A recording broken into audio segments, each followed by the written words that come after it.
Welcome back to a new story جس کا عنوان ہے خاموش روزہ۔ کہانی شروع کرنے سے پہلے اگر آپ چینل پہ نہیں آئے تو چینل کو سبسکرائب کرے، لائک کرے، کمنٹ کرے، شیئر کرے، ویڈیو کو آخر تک لازمی دیکھیں پلیز۔ خاموش وعدہ۔ رمضان کا مہینہ شروع ہوا تو پورے محلے کا ماحول بدل گیا۔ مسجد میں نمازیوں کی تعداد بڑھ گئی، گلیوں میں افطاری کی خوشبو پھیلنے لگی اور لوگ زیادہ مذہبی نظر آنے لگے۔ اس محلے میں حاجی صاحب رہتے تھے۔ وہ ہر سال رمضان میں بہت سرگرم ہو جاتے، مسجد میں پہلی صف میں کھڑے ہوتے، صدقہ بھی دیتے اور اکثر لوگوں کو نصیحت بھی کرتے۔ لیکن ایک عادت تھی جو ان سے چھوٹ نہیں رہی تھی، چغلی اور غیبت۔ افطار کے بعد اکثر محلے کے چند لوگ ان کے گھر کے باہر بیٹھ جاتے، چائے آتی، سموسے آتے اور پھر باتوں کا سلسلہ شروع ہو جاتا۔ پہلے عام باتیں ہوتی، پھر آہستہ آہستہ بات کسی نہ کسی کی برائی پر آ جاتی۔ وہ سامنے والا عمران ہے نا، بڑا عجیب آدمی ہے وہ ناصر، اس کا کاروبار بھی صاف نہیں لگتا، محلے کی نئی فیملی بھی کچھ ٹھیک نہیں لگتی۔ سب ہنستے، باتیں کرتے اور کسی نہ کسی کی عزت کا مذاق بناتے۔ یہ سلسلہ روز چلتا تھا۔ ایک دن محلے میں ایک نیا امام صاحب آئے۔ وہ نرم مزاج اور دانا انسان تھے۔ ان کی باتوں میں عجیب سا اثر تھا۔ ایک رات تراویح کے بعد انہوں نے مختصر سی بات کی۔ انہوں نے کہا، بعض لوگ روزہ رکھتے ہیں لیکن ان کے روزے صرف بھوک اور پیاس ہی ملتی ہے۔ مسجد میں خاموشی چھا گئی۔ انہوں نے پھر کہا، کیونکہ وہ زبان کا روزہ نہیں رکھتے، وہ غیبت کرتے ہیں، چغلی کرتے ہیں اور لوگوں کے عیب تلاش کرتے ہیں۔ یہ سن کر کئی لوگ ایک دوسرے کو دیکھنے لگے۔ حاجی صاحب بھی وہاں بیٹھے تھے لیکن انہوں نے اس بات کو زیادہ اہمیت نہیں دی۔ اگلے دن افطار کے بعد پھر وہی محفل سجی، چائے آئی اور باتیں شروع ہو گئیں۔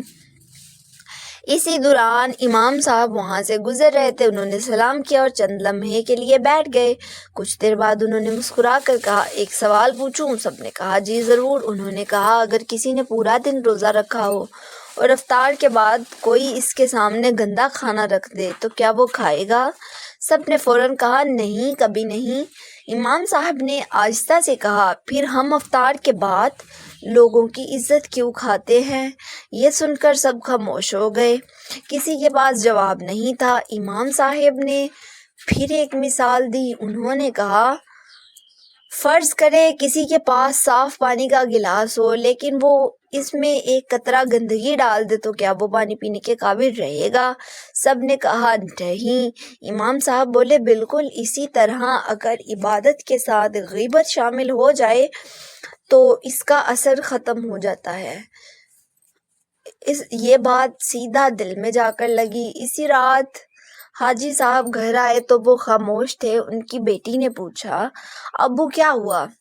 آپ آج بہت خاموش ہیں۔ انہوں نے صرف اتنا کہا، بیٹا، آج مجھے لگا کہ شاید میرا روزہ مکمل نہیں تھا۔ اگلے دن انہوں نے ایک فیصلہ کیا۔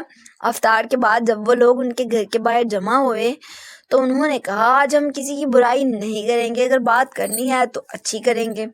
پہلے تو سب ہنسے، کسی نے مذاق میں کہا، پھر تو محفل ہی ختم ہو جائے گی۔ حاجی صاحب مسکرائے اور بولے، تو ختم ہی صحیح، کم از کم ہمارا روزہ تو بچ جائے گا۔ آہستہ آہستہ محفل کا انداز بدلنے لگا۔ وہاں کسی کی برائی نہیں ہوتی تھی، لوگ اچھی باتیں کرتے، دین کی باتیں کرتے اور کبھی کبھی کسی ضرورت مند کی مدد کا منصوبہ بناتے۔ محلے کا ماحول بھی بدلنے لگا۔ رمضان کے آخری دن امام صاحب نے مسجد میں کہا، اصل روزہ صرف پیٹ کا نہیں ہوتا، اصل روزہ زبان، آنکھ اور دل کا بھی ہوتا ہے، اور جو انسان ان سب کا روزہ رکھ لے اس کا رمضان واقعی قبول ہونے والا رمضان بن جاتا ہے۔ اس کہانی سے ہمیں کیا سبق ملا ہے؟ روزہ صرف بھوک اور پیاس کا نام نہیں۔ اگر ہم غیبت، چغلی اور برائی چھوڑیں تو روزے کا اصل مقصد پورا اگر ہم غیبت، چغلی اور برائی نہ چھوڑیں، مطلب کرتے رہیں، تو روزے کا اصل مقصد پورا نہیں ہوتا۔ اور اگر ہم برائیاں ختم کر دیں اور اچھے طریقے سے رہیں، اپنی آنکھوں کا، ناک کا، کان کا، زبان کا، سب کا روزہ رکھیں اور روزہ کھولنے کے بعد بھی اپنے ایمان پر مضبوط رہیں اور رمضان گزرنے کے بعد بھی اپنے ایمان پر مضبوط رہیں، تو تبھی رمضان کا مقصد پورا ہوتا ہے۔ تو ملیں گے نیکسٹ اسٹوری میں کسی نئی کہانی کے ساتھ، تب تک کے لیے اللہ حافظ۔ جڑے رہیں ہمارے ساتھ۔